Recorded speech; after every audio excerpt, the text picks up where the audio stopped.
ప్రశ్న 38. రమదాన్లో అన్నిటికంటే శ్రేష్టమైన ఆరాధన ఏది? ఉపవాసమా, నమాజా, ఖురాన్ పారాయణమా, సదకా దానం లేదా జిక్ర్ స్మరణ? జవాబు: రమదాన్ రాగానే ఒక సాధారణ ప్రశ్న తలెత్తుతుంది. కొందరు అంటారు అన్నిటికంటే పెద్ద ఆరాధన ఉపవాసమని, మరికొందరు అంటారు లేదు తరావీహ్ అన్నిటికంటే శ్రేష్టమైనది అని, ఇంకొందరు అంటారు ఖురాన్ పూర్తి చేయడం అన్నిటికంటే గొప్ప పని అని, మరికొందరు అంటారు సదకా దానం అన్నిటికంటే శ్రేష్టమైనది అని. అయితే అసలు వాస్తవం ఏమిటి? అల్లాహ్ ఉపవాసం యొక్క ఉద్దేశ్యాన్ని ఇలా వివరించారు: ఓ విశ్వాసులారా, మీపై ఉపవాసం విధిగా నిర్ణయించబడింది తద్వారా మీరు తక్కువ భయభక్తులు కలిగిన వారు కావాలని.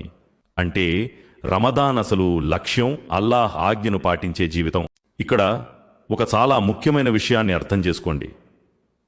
తఖ్వా అంటే కేవలం భయం అని మాత్రమే కాదు. తఖ్వా అంటే మనిషి అల్లాహ్ ఆజ్ఞ ప్రకారం ప్రవక్త ముహమ్మద్ సల్లల్లాహు అలైహి వసల్లం చూపిన పద్ధతిలో నడవడం, తన ఇష్టానుసారం కాకుండా ఏది తగ్గించకుండా పెంచకుండా మరేది కలపకుండా నడవడం. అందుకే అల్లాహ్ ఈ ప్రమాణాన్ని స్పష్టం చేశారు: ఓ విశ్వాసులారా, అల్లాహ్కు విధేయత చూపండి మరియు ప్రవక్త రసూలుకు విధేయత చూపండి.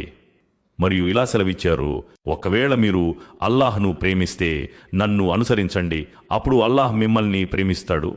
ఈ సూత్రం ప్రకారమే రమదాన్ యొక్క అత్యంత శ్రేష్టమైన ఆరాధన.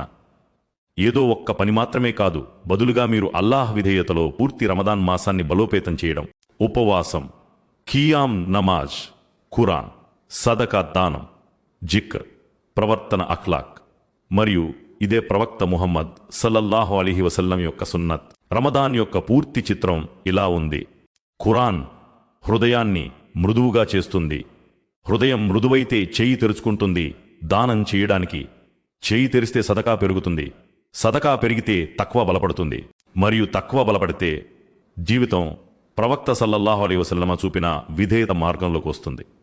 అందుకే ప్రవక్త సల్లల్లాహు అలైహి వసల్లం రమదాన్ ఖియాము నమాజ్కు కూడా ఉపవాసానికి చెప్పిన పుణ్యాన్ని చెప్పారు. ఎవరైతే రమదాన్లో విశ్వాసంతో మరియు పుణ్యం ఆశించి ఖియామ్ నమాజ్ చేస్తారో వారి గత పాపాలు క్షమించబడతాయి. మరియు ఇలా అన్నారు: ఎవరైతే విశ్వాసంతో రమదాన్ ఉపవాసాలు పాటిస్తారో వారి గత పాపాలు క్షమించబడతాయి. అందుకే వాస్తవం స్పష్టంగా ఉంది. రమదాన్లో అన్నిటికంటే శ్రేష్టమైన ఆరాధన ఏదంటే, ఏది మిమ్మల్ని మరింత ముత్తకి భయభక్తులు కలవారుగా మారుస్తుందో అదే. మరియు ముత్తకి ఎవరంటే అల్లాహ్ ఆజ్ఞ ప్రకారం ప్రవక్త ముహమ్మద్ సల్లల్లాహు అలైహి వసల్లం చూపిన పద్ధతిలో నడిచేవారు.